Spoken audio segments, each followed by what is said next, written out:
miss you guys so much. I hope you're having fun at home. I know these are really weird times, and I know we all wish that we could be at school, right? I do, but I miss you guys, and so I wanted to read a book to you. And today I have some friends with me. This is Eliza, and this is Quinn, and they're just gonna listen to the story with us today, okay? So, today I want to read to you Norman the Doorman. And this is a picture of a little mouse, and he's a doorman, which means he stands by the doors and watches the people come in. Okay, so let's see what this is about. You ready, Quinn? All right. Here's the picture, first page. Cool thing about these pictures is they were drawn with colored pencils. Norman the Doorman. In front of a small, well-hidden hole around in back of the Majestic Museum of Art, there once stood a mouse named Norman. Norman was a doorman, and he greeted all the art-loving creatures who came to see the treasures which were kept in the basement of the museum. "Come right in," Norman would say to his cousins, the Petrinis. "We're quite safe. I've sprung all the traps."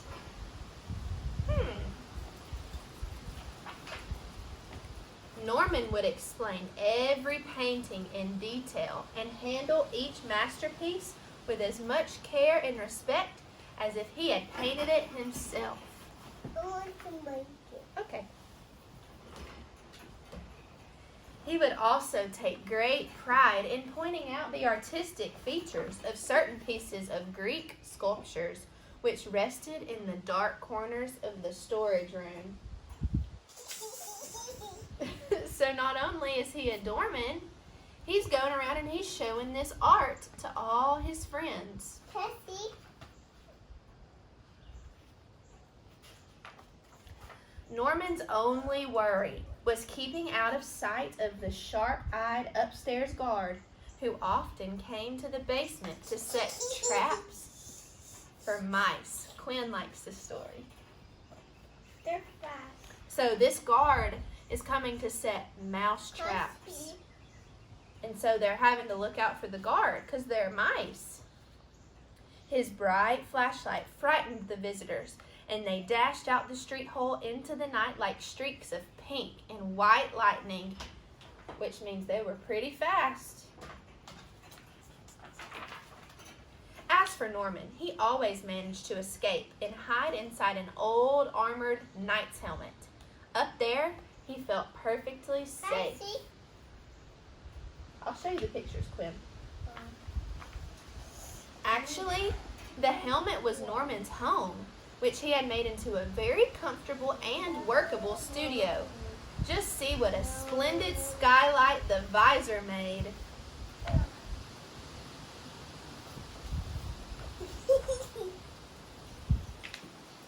Like most everybody, Norman had a hobby. Each night after work, he tried to create something pleasing or beautiful, perhaps a painting of Swiss cheese and crackers, or a statue. Listen, okay?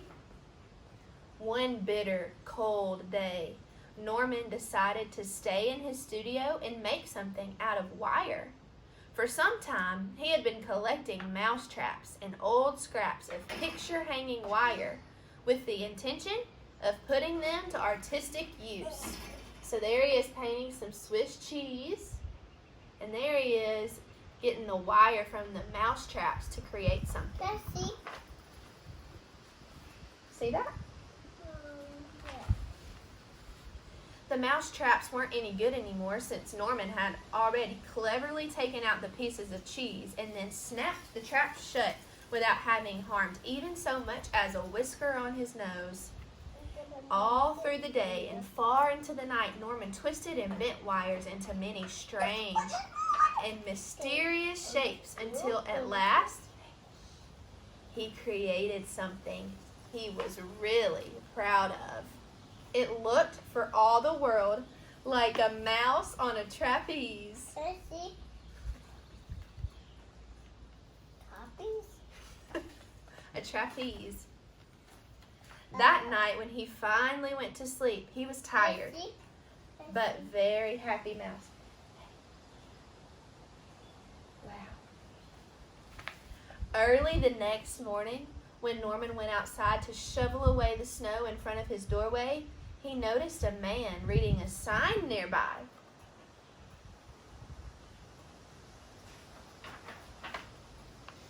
He too read the sign. It says, "Sculpture contest, open to all artists, great and small. Prizes, prizes. Last day, today." Back he flew. What do you think he's going to do? Think he's going to make a sculpture? No, he already did. Oh. "Why can't I show my wire statue?" he said as he slid through the visor lid opening. But what would he call it? All pieces must have titles, he well knew. Think he's going to enter his statue? Suddenly he had an inspiration. Stripping off the printed word "trap" from the label and then ripping off the letters E's, formed the word cheese. He pasted them together. Now he had a fitting title for his wire work. Although Norman was a modest mouse, he practically burst a button off his coat. So what did he name it? Trapeze, which is something you see in the circus that people swing on. Then, as this was the last day for the artists to bring their sculpture pieces in, Norman put a cover over his statue, as he had seen the others do, and away he scooted. So he put a cover on it. Up the front stairway he climbed, one snowy step at a time.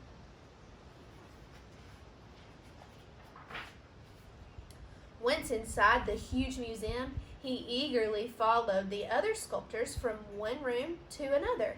He still had to be extremely careful of the sharp-eyed guard. Contest or not, he didn't want to get caught. So he's still having to look out for the guard. You see the guard hiding back there? And look, he's covered his statue just like the others.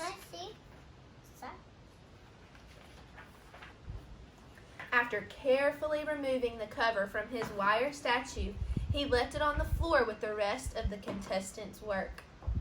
Just before leaving, however, he took one last look. Would the judges for the contest notice his trapeze? After all, it wasn't very large. There's his down there. It's pretty small. There's another one made out for him. Yeah. So do you think the contest judges would notice his small creation? Yeah. Out he went into the snowy afternoon, knowing he had done his best. Back once more in his helmet studio, Norman went about sewing new brass buttons on his blue coat. You see, he had not forgotten that he was a doorman who had a job to do. What's his job? To take the cats out and to guard the door. To guard the door. Good. Meanwhile, upstairs in the sculpture gallery of the museum, the judges were busy judging. Quietly and seriously they examined each piece, trying to find which one deserved prizes. Gradually, they found themselves huddled around a certain statue. I wonder which statue it was they were looking at. What do you think? "Now this is an amazing creation," exclaimed one of the judges. "There's no name," said another. "And isn't it a shame it's so tiny?" "Yes, but remember, the contest is open to great and small," said another judge. One by one, each guard, when asked if he knew who had brought it in, shook his head and said, "No, not I." The museum director couldn't understand why none of them had caught sight of the artist. Why do you think none of them had seen it? Because he's sneaky and he's a mouse. But when the sharp-eyed guard took a closer look, he gasped. "Oh, so this is where all my mouse traps have been going. I think I know where to start searching for the tricky trap snatcher." Sit down, Quinn. You want to hear what happens to Norman? Without wasting another minute, the guard snapped on his flashlight and hurried downstairs to the basement. You think he's going to find him? But besides, there's like light in that one. So it's What's so this? It's not One of my traps stuck in a knight's helmet? Uh-oh. He lifted up the visor to investigate.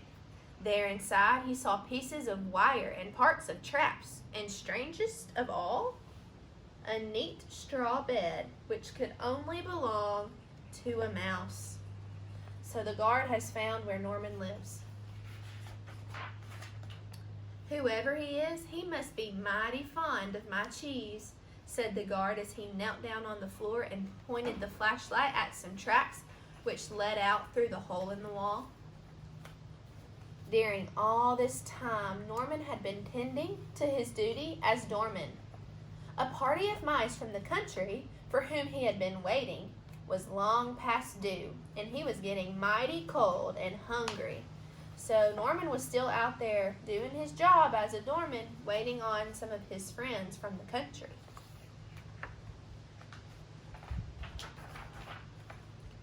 But to his surprise, who should be coming around the corner but the sharp-eyed guard? "Oh, so there you are," said the guard as Norman fled inside. But when the guard held a piece of cheese just above the hole and Norman sniffed it, he couldn't help poking his nose out to get a better whiff. And just as he was about to reach up and snap the cheese, a hand came down swiftly and caught Norman by the tail. Can I see? Where the tail? Look, he's got him by his tail. "Say, are you the rascal who's been taking my... Say, are you the rascal who's been taking my mousetraps every day and using them for artistic purposes?" said the guard sternly. Don't look "It's just a hobby," sobbed Norman. "Just my hobby." You think the guard's going to be nice to him or mean to him? Mean. In the middle, I think so. Right then and there. Okay. Right then and there, the guard tossed Norman up on his shoulders. But he still kept a tight hold on his tail. Norman was sure he was being taken to jail. Oh no.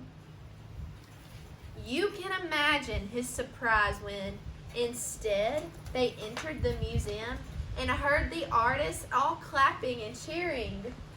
"Hooray for trapeze!" they shouted. "Hooray for trapeze!" So they liked his creation. "Well, I'll be bamboozled," cried the guard. "I do believe you've won a prize, and they're waiting for you to step forward and receive the award."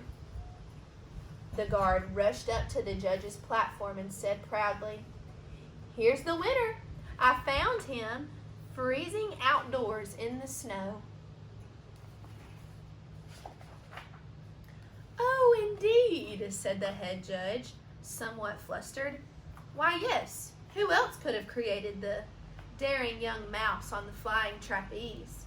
What is your name, my good fellow, and what would you like for your prize?" "If you please, sir, my name is Norman. I'm the doorman downstairs, and I've always dreamed of seeing the upstairs part of the museum without getting caught. That is what I would like best." This simple request was granted immediately. Amidst great applause, the guard led Norman out into the hall, where together they began a grand tour of the entire art museum. There he is, walking the halls. Later that night, when Norman returned to his door downstairs, he found his mice friends from the country waiting for him there. Of course, Norman invited them into his studio, where he shared with them an enormous slice of cheddar cheese, a present given him by the kind-hearted guard. Oh, what a wonderful way to end the day. Good night. Yay. So, did Norman get his prize? What was his prize? To go upstairs and forth. His whole life, he had just wanted to be able to go look at the art museum without getting caught, right? Because he was a mouse. And a lot of humans don't want mice running around. But he just loved art. And so because he won, his statue won, he got to go upstairs. And then in the end, he was still a doorman too, wasn't he? He still let his friends in. So, that's our book today. Thank you guys for letting me read to you. Maybe I'll get to see you soon. Bye.